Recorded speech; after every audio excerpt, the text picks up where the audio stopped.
Hello dear friends, जो आज की कहानी है वो है अकबर बीरबल की और कहानी का नाम है जादुई गधा। तो एक बार बादशाह अकबर ने बेगम साहिबा के जन्मदिन के अवसर पर उन्हें एक बेशकीमती हार दिया। बादशाह अकबर का उपहार होने के कारण बेगम साहिबा को वह हार अति प्रिय था। उन्होंने उसे बहुत संभाल कर एक संदूक में रख दिया।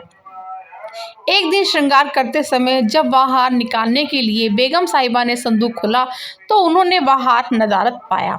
घबराते हुए वह फौरन अकबर के पास पहुंची और उन्हें अपना बेशकीमती हार खो जाने की जानकारी दे दी। अकबर ने उन्हें वह हार कक्ष में अच्छी तरह से ढूंढने को कहा, लेकिन वह हार था कि मिला ही नहीं। अब अकबर और बेगम साहिबा को यकीन हो गया कि हो न हो उस शाही हार की चोरी हो गई है। अकबर ने तुरंत बीरबल को बुलवा भेजा और सारी बात बताकर शाही हार खोजने की जिम्मेदारी उसे सौंप दी।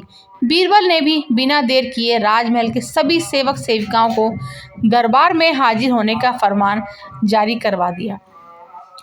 कुछ ही देर में दरबार लग चुका था। अकबर अपनी बेगम साहिबा के साथ शाही तख्त पर विराजमान थे।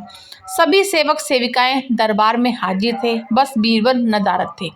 सब बीरबल के आने का इंतजार करने लगे, लेकिन 2 घंटे बीत जाने पर भी बीरबल नहीं आया।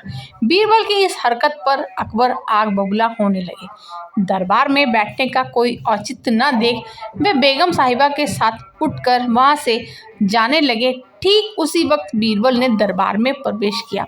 उसके साथ एक गधा भी था। विलंब के लिए अकबर से माफी मांगते हुए वो बोले, जहाँपनाह माफ कीजिएगा, इस गधे को खोजने में मुझे थोड़ा समय लग गया।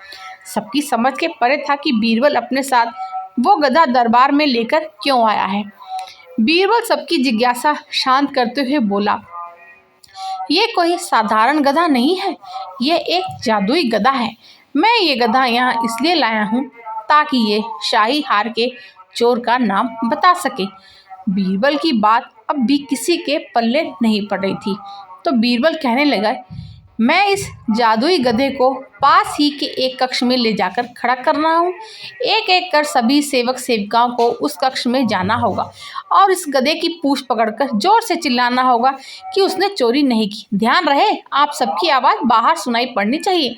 अंत में ये गधा बताएगा कि चोर कौन है।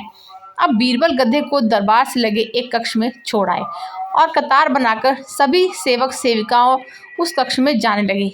सबके कक्ष में जाने के बाद बाहर जोर से आवाज आती, मैंने चोरी नहीं की है।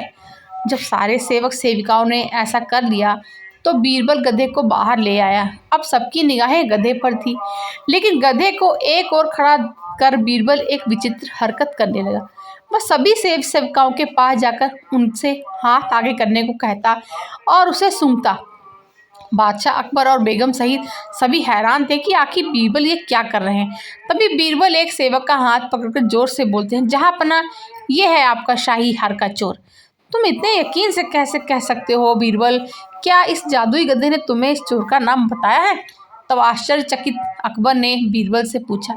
बीरबल बोलते हैं, नहीं हुजूर, ये कोई जादुई गधा नहीं है, ये एक साधारण सा गधा है। मैंने बस इसकी पूंछ पर एक खास किस्म का इत्र लगा दिया था। जब सारे सेवक सेविकाओं ने इसकी पूंछ पकड़ी तो उनके हाथ में उस इत्र की खुशबू आ गई, लेकिन इस चोर ने डर के कारण गधे की पूंछ पकड़ी ही नहीं। वह कक्ष में जाकर बस जोर से चिल्लाकर बाहर आ गया, इसलिए इसके हाथ में उस इत्र की खुशबू नहीं आ पाई। इससे सिद्ध होता है कि यही चोर है।